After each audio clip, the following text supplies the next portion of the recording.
I dag skal vi se lidt nærmere på hjertet og dets funktion. Og jeg ved heller godt, hvad du tænker. Men Christian, hvad kan jeg bruge den til?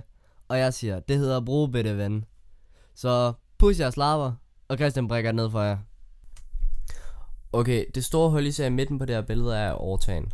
Aortaen transporterer iltet blod rundt i kroppen.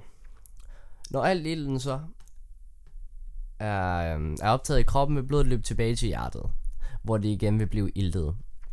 Det afiltede blod kommer ind af den øvre og nedre hulvene, som transporterer afiltet blod ind til højre forkammer, som ses bagerst på billedet.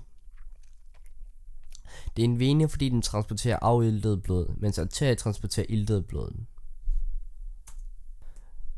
Når blodet så vil være kommet ind i højre forkammer, vil det fortsætte sin rejse mod højre hjertekammer, som ses på billedet her, og højre forkammer her. Mellem højre forkammer og højre hjertekammer der ligger der en hjerteklap. Hjerteklappen fungerer på den måde, at den sørger for, at blodet kun kan løbe en vej. Så når det først er kommet ind i højre forkammer, vil det ikke kunne løbe, eller når det først er kommet ind i højre hjertekammer, vil det ikke kunne løbe tilbage til højre forkammer igen. Når blodet så befinder sig i højre hjertekammer, skal det fortsætte sin rejse op mod lungerne. For at komme op til lungerne skal blodet løbe op ad hjertestammen, eller lungearterien. Mellem lungearterien og højre forkammer sidder der en hjerteklap. Denne hjerteklap sørger for, at blodet, når det først er kommet op i aortaen, ikke løber tilbage i kammeret igen, hjertekammeret. Når blodet så er blevet iltet, løber det ned til højre forkammer. Det løber ned til højre forkammer via lungevenerne. Når det så er i højre forkammer, vil det fortsætte sin rejse mod højre hjertekammer. Mellem højre hjertekammer og højre forkammer sidder der også en hjerteklap, som sørger for, at blodet ikke løber tilbage til højre forkammer, når det først er kommet ind i højre hjertekammer. Når det så blodet så befinder sig i venstre hjertekammer, skal det ud i kroppen igen. Det gør det via aortaen. Mellem venstre hjertekammer og aortaen sidder den største hjerteklap i hjertet. Den er så stor, fordi at den skulle kunne pumpe blod rundt til hele kroppen. Så det er den, der er mest belastet af alle hjerteklapperne.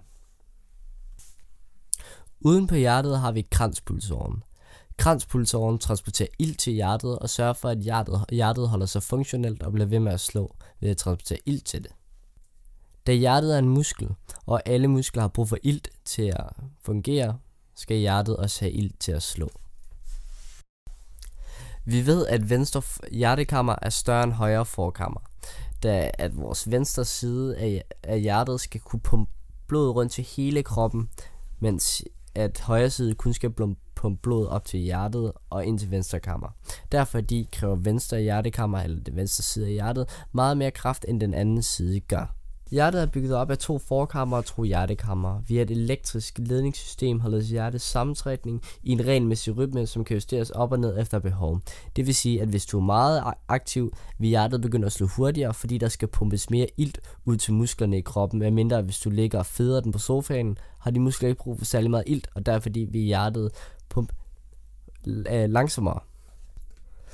Vi ved, at slagvolumen er den mængde blod, som hjertet pumper ud under hvert pulsslag, mens minutvolumen er den mængde blod, som hjertet pumper ud hvert minut.